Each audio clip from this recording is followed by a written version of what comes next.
Is your practice in network or are you an in-network provider? Well, if you're the average dentist in the United States, and you're in network, 70 to 80% of your patient base probably consists of patients in plans. That's about the average. And if you're in network, your average write-off on a plan at the low end would be in the 30+% range. That's being kind, but it's usually closer to 40 or 50%.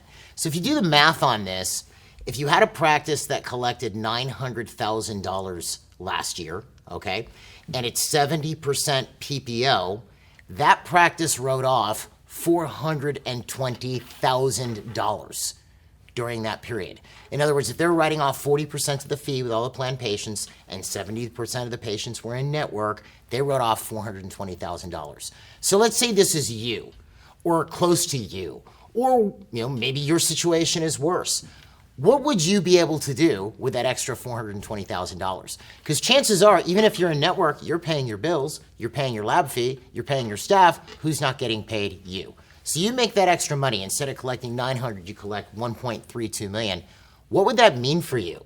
What would that mean for your family? What would that mean for your practice? Maybe there's equipment that you're buying that you're not having to get a loan for. Instead, you're able to pay cash. Maybe those expansion plans that you wanted to do can finally become real. So then the question is, why stay in? Or the better question is, how to get out. We've had lots of clients drop plans. They're completely fee-for-service. And that's what I want to talk about in this week's tip.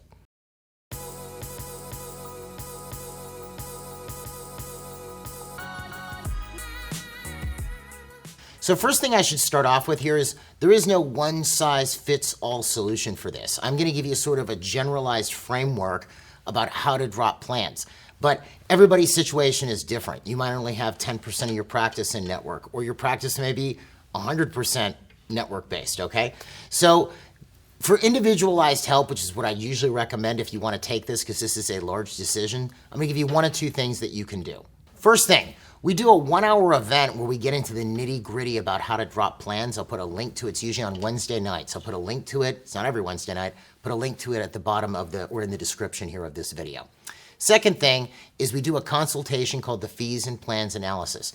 Both the seminar I just described and the Fees and Plans Analysis are completely free. I'll put a link to it in the description here for the video. Either of those are a good place to start if you want individualized help about how to get out of plans. But what's sort of the generalized sequence or path if you want to go out of network and have a fee-for-service practice? Well, it's real simple.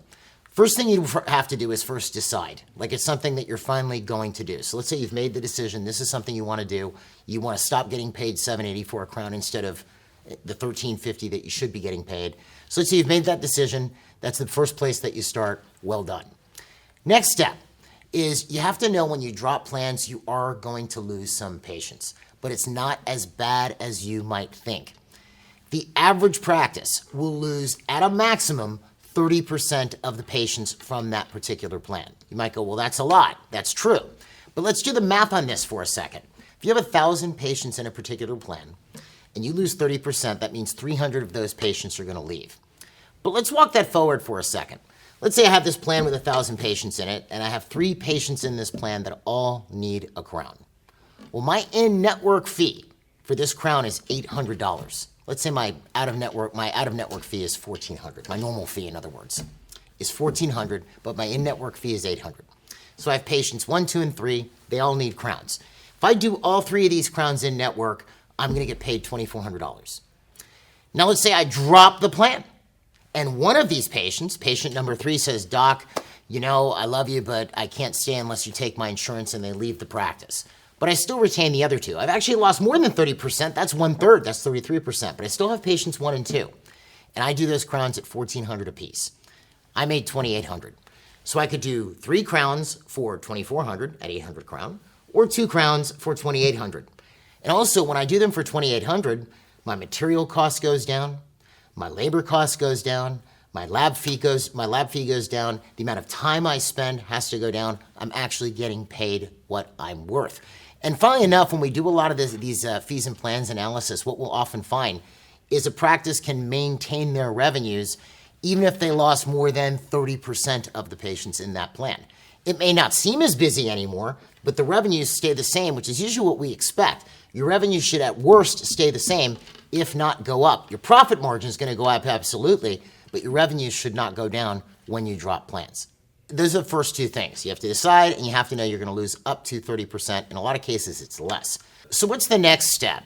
You might think, well, the next thing I'm going to have you do is start analyzing plan contracts and fee schedules. You are going to do that, but that's not the next step. If I have somebody wanting to drop plans, the next thing I have them do is focus on two areas. One, new patient marketing, because we're going to want to replace the ranks of some of the patients that we're losing.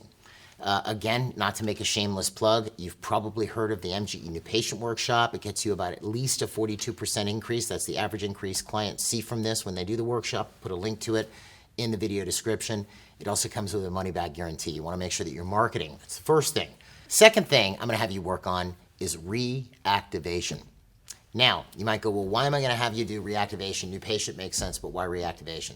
Well, the average dental practice only has about 20, maybe 30% of its patient base truly active, which means 70 to 80% of patients are in your patient roles, but they're just not being seen. These are the people that require follow-up in order to get them back, okay?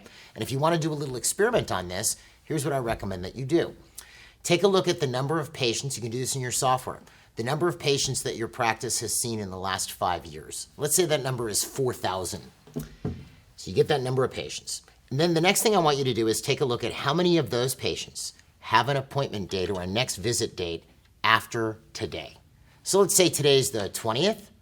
You'd go, okay, I've got these 4,000 patients. How many of these patients have a next visit date from the 21st into the future? On average, it's going to be 20 or 30%. So out of those 4,000 patients, only 800 or maybe 1,200 have a next visit date, which means that 3,200 or 2,800 don't. So if you're focusing on reactivation, that'll get you that volume that will actually start to increase your practice no matter what you're doing, but it also helps soften the blow from any patient losses. In many cases, we'll see clients come out way ahead when they do this because they have more patients coming in. Hygiene starts to fill up more just because of the reactivation and new patient efforts. But that's the first thing that you do before you start dropping plans. So now let's get into the actual mechanics of dropping plans. Next thing you're going to want to do is get all your plan contracts, get a list of them, get all your contracts and all of your fee schedules. There's a reason for this. The reason you get your contracts is some plans you can drop almost instantaneously. Others may take 6 months to a year to get out of. You want to be familiar with the lay of the land with each of these plans so you can kind of get a prediction on how long is it going to take for you to actually get out of this. Then you have to analyze which one am I dropping first. You know, some people are pretty bold. They go, let's get rid of all of them. I'm not recommending that. I want you to be able to sleep at night as you do this. You do it on a gradual basis. But look, this is a risk appetite question. Maybe you're pumped and you just get it. I wouldn't recommend this. I would recommend you do it gradiently so you can start to see sort of how it goes. But how do we choose which plan we drop first? The easiest thing to do is usually to look at the one with the least number of patients in it. You know, I've had clients look at how many patients are in it versus what the fee schedule is, right? And that becomes useful if, let's say I have two plans and they each have 300 patients in them and one has a way worse fee schedule than the other, I'm probably going to drop the one with the way worse fee schedule first because they're about the same.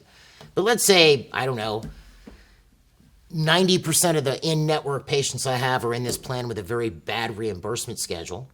Well, I'm probably not going to drop that one first because that's a lot of my current volume. I'm going to start with something smaller. So usually the easiest thing to do, start with the plan with the least number of patients in it. You find one that's got 20 or 50 patients, start with that one because then you can kind of see how this is going to work, right? You drop it and you see how did this affect my practice? Then you can move on to the next one. Now, while I'm gearing up to drop, because there's usually some time, you have to figure out and plan what you're going to do in the practice when you're contacting these patients and when patients start to ask your staff questions. Because there's a right and a wrong way to go about doing this. You don't want your staff to give the patient the impression that they're no longer welcome in your practice, okay? So if a patient calls the practice and says, hey, I heard you dropped so-and-so network, it shouldn't be, yeah, you can't come here anymore. It could be, no, it's fine, you can come in, you know, we still follow your insurance, blah, blah, blah, blah, blah. And I'm going to explain this a little bit more in depth, but you want to make sure your staff are giving an acceptable answer as far as you're concerned to these patients who have concerns, because it's very easy for them to do it badly and blow these patients off. So you want to make sure your staff feel comfortable about the way they're discussing it. Then there's the question of how to notify the patients. I've seen send them letters, this, that, the other. A lot of the clients that I've seen do it and haven't sent letters. They'll tell the patient when they're confirming them for their appointment. By the way, we're no longer in network with so-and-so plan, okay? And many of these patients still show up, or I wouldn't recommend doing it after you've performed the services. That might be a bit rough. I've seen people do that too, and I think that's a really bad idea. Obviously, the patient should know before they see you. I've seen some people wait till the patient gets to the practice so you can talk to them face to face. Now, in certain cases, let's say we had one client telling me about this. He did it exactly the way I just described. When they confirmed the patient, they told the patient they're no longer in network, right? So the patient would come in, and then let's say they were there they needed a crown. So they told the patients when they confirmed they were no longer in network, and when they got in the practice, they were getting a cleaning done or something like that. The doctor honored the in-network fee for that cleaning for that last time for that time that they were there. So it didn't create a problem with them. You get what I'm saying? So in other words, if the in-network cleaning was $150 and out-of-network was $300, they just did it for $150 because they were no longer in network. They didn't want to create a problem with the patients. Which brings me to this next idea, and this idea was actually come up with by Sabri, who many of you have known from probably these tips. She's our Deputy Chief Operating Officer, but what she had a few clients do, which I thought was really smart, was the area that most people are going to notice when you drop plans, the fee increase, is when they have a copay for preventive or diagnostic treatment. So mom brings the kids in to have their teeth cleaned and get her teeth cleaned, and all of a sudden she has a $200 copayment. That's when they notice that you're no longer at a network. Because for basic and especially major services, they're expecting a conversation about a fee. That's normal. If I need a crown, whether I'm in network or out of network, I'm going to have to pay you something, and I know that. But most people have been conditioned, if they have any kind of dental insurance, that when they go to the dentist, they're going to have zero copay for their, just getting their teeth cleaned. Not for perio, but, getting their teeth cleaned, right? So what Sabri had these clients do, which I actually thought was really smart, is they took a look at the plan that they had the most patients in, and they found out what the out-of-network benefit was for preventive and diagnostic services. And that's what they made their hygiene fees. Okay? I'll say that again. So let's say they had 10 plans and most of the patients were in one of them. They found out what the out-of-network benefit was for preventive and diagnostic in that plan, and that became their hygiene fees for everybody. So they dropped those patients' plans. These patients showed up in the practice, and they had no copayment for preventive or diagnostic services. At the same time, the fees for basic and major were the doctor's normal fees now. They were no longer the in-network fee. So yeah, my cleaning exam and 4 bite wings was $160, but then when I needed a crown done, it was $13.50. And the funny thing is, most patients don't have big amounts of pushback on that because they're expecting a conversation about a fee when it comes to basic and major services. And how the math works on that, yes, you are writing something off, okay? But it does create a lot easier transition period because you don't have that upset when people are coming in with a copay on preventative services. But if you look at a healthy practice, has 30% of their revenues coming from hygiene and 70% coming from dentistry. If the only fees that we're lowering effectively are the hygiene fees, and our basic and major fees, which is 70% of the practice, goes up to normal levels, it's not that bad. In the big picture, it doesn't really affect the practice that drastically, and you'll see a large increase in revenue and profitability. So that's the basic sequence. That, again, it's more personalized. There's no one-size-fits-all. For instance, let's say 10% of your practice was in network. I wouldn't do a big song and dance about it. I'd probably just drop it, right? Because that's not going to drastically affect your office versus somebody who's 90, 100, 80% or something like this. And the last comment I'll make on this is the last plan that you drop when you drop these plans. And you drop the first one, it works. You drop the next one, it works. The last one is always Delta, okay? And you may have chuckled when I said that. You probably know why. Because I've seen it where someone will drop one plan and the insurance company doesn't care. They just let you get on with your life and you explain it to your patients and everything is fine. When you drop Delta, they come at your patients real hard to make it look like they can't come back and things like this. Delta requires special handling when you're moving out of the Delta network to make sure that you retain those patients. Because again, you should retain at least 70% of these patients, if not more. So it's simple. You pick the first one and then you've kind of sequenced it and then you move along as you go. While you're reactivating, you're getting more new patients. And, you should see your revenues stay the same, if not go up, but you should definitely see your profitability go up as you do it. And the most beautiful thing about all this is then you control your fees. And that's really the way that it should be, because guess what? It is your business, and then you have a fee-for-service practice, okay? And if I didn't mention, I don't know if I remember mentioning this in the video or not, one thing I would do as I'm doing this is just my own personal opinion. Some people will get out of plans and they will no longer accept assignment from insurance. Like someone will say, I've dropped insurance, I'm just not accepting assignment anymore. I don't know that I would necessarily do that. You can still accept assignment, you're just getting whatever fee that insurance company is paying and the patient has a larger copayment. I've seen some people do this and they're like completely out, patient pays in full and they file the insurance for the patient. The only problem is in some cases, some of these insurance companies won't pay you. They'll only pay the patient when you drop the network, but that's a whole other specialized handling as you get to it. Being fee-for-service doesn't mean you don't accept assignment. You can, but it does mean that you're charging the fee that you should charge. Anyway, I hope this helps. It's your practice. You should be able to set your own fees. You should have a fee-for-service practice. You should get paid what you're worth. And don't forget, I put the 2 links that I mentioned below, the How to Get Out of Network seminar. Got it below, as well as I keep pointing below. And I also have the fees and plans analysis if you want more individualized help in doing this. Both of those services are free. If you want to know more about MGE, you can find us online at mgeonline.com or call us at 800-640-1140.